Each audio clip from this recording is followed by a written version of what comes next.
قرآن پاک میں اللہ سبحانہ وتعالیٰ کا ارشاد ہے وَلَا يَغْتَبْ بَعْضُكُمْ بَعْضًا أَيُحِبُّ أَحَدُكُمْ أَن يَأْكُلَ لَحْمَ أَخِيهِ مَيْتًا فَكَرِهْتُمُوهُ وَاتَّقُوا اللَّهَ إِنَّ اللَّهَ تَوَّابٌ رَحِيمٌ۔ اور نہ کوئی کسی کی غیبت کرے، کیا تم میں سے کوئی اس بات کو پسند کرے گا کہ اپنے مرے ہوئے بھائی کا گوشت کھائے؟ اس سے تو تم ضرور نفرت کرو گے، تو غیبت نہ کرو اور خدا کا ڈر رکھو، بے شک اللہ توبہ قبول کرنے والا مہربان ہے۔ اس آیت مبارکہ میں غیبت کی ممانعت بیان کی گئی ہے۔ غیبت کیا چیز ہے؟ آپ صلی اللہ علیہ وسلم نے غیبت کی تعریف میں فرمایا ذکرک اخاک بما یکرہ، تمہارا اپنے بھائی کا ایسے الفاظ میں ذکر کرنا جسے وہ ناپسند کرے، یعنی ایسے الفاظ میں اس کو یاد کرنا، اس کی بات کرنا، اس کا ذکر کرنا جسے اگر وہ خود سنے تو اس کو اچھا نہ لگے، اس کو پسند نہ آئے۔ یہ ہے غیبت۔ حقیقت میں غیبت ایک بہت ہی ناپسندیدہ کام ہے، شرعی اعتبار سے، اخلاقی اعتبار سے، اور انسانوں کے باہمی تعلقات کو خراب کرنے والی چیز ہے۔ اس معاملے میں ایک مومن کو بہت محتاط رہنے کی ضرورت ہے، کیونکہ اللہ تعالیٰ نے اس کی ناپسندیدگی کا اظہار بہت شدید طریقے سے کیا ہے۔ أَيُحِبُّ أَحَدُكُمْ أَن يَأْكُلَ لَحْمَ أَخِيهِ مَيْتًا، کیا تم میں سے کوئی یہ پسند کرے گا کہ اپنے مردہ بھائی کا گوشت کھائے؟ یعنی بھائی کا گوشت، اور وہ بھی مرے ہوئے بھائی کا گوشت۔ گویا غیبت کرنے کو مردہ بھائی کے گوشت کھانے سے تشبیہ دی گئی۔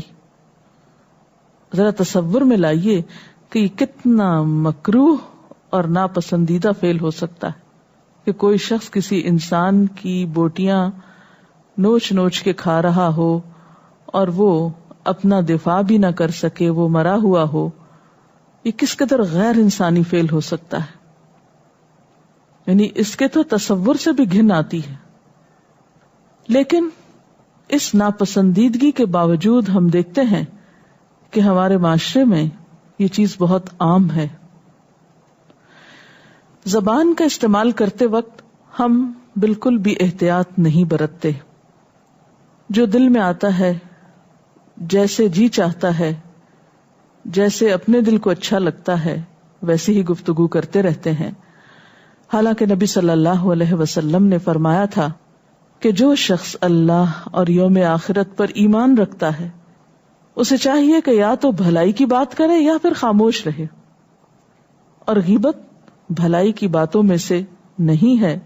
غیبت تو ان باتوں میں سے ہے جو بہت بڑے بگاڑ اور فساد کا سبب بنتی ہیں۔ ایک بہترین مسلمان کی پہچان کیا ہے کہ اس کے ہاتھ اور زبان سے دوسرے لوگ محفوظ رہیں، نہ کہ وہ ان کی بوٹیاں نوچ کے کھانے والا ہو، اور وہ بھی مردوں کی۔ مردہ سے تشبیہ اس لیے بھی دی گئی کہ مردہ کے ساتھ کچھ بھی ہوتا رہے وہ اپنا دفاع نہیں کر سکتا۔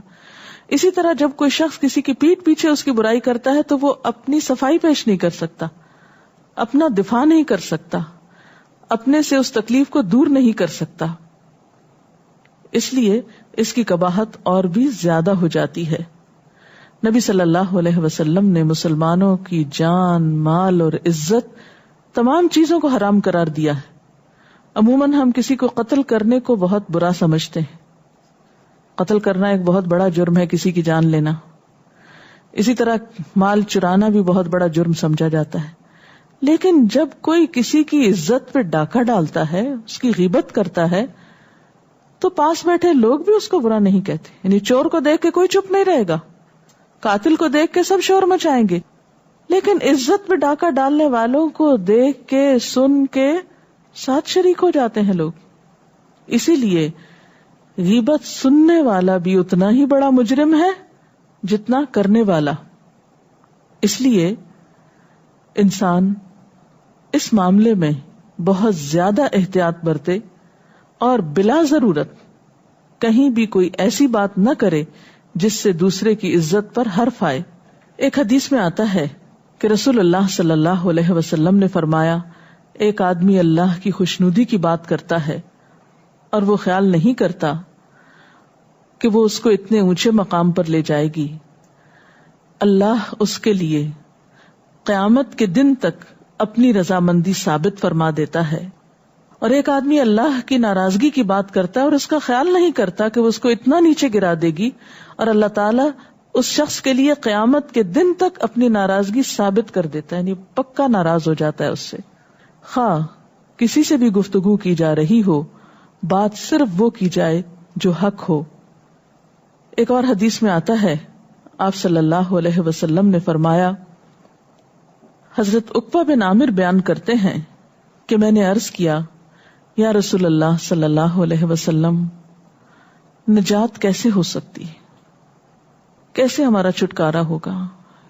کئی قسم کی غلطیاں کر جاتے ہیں ہم، کوئی ایسا طریقہ ہو، کوئی ایسی ٹپ ہو، کوئی ایسا نسخہ ہو کہ جس سے ہماری نجات ہو جائے اور ہم اللہ کی پکڑ سے بچ جائیں۔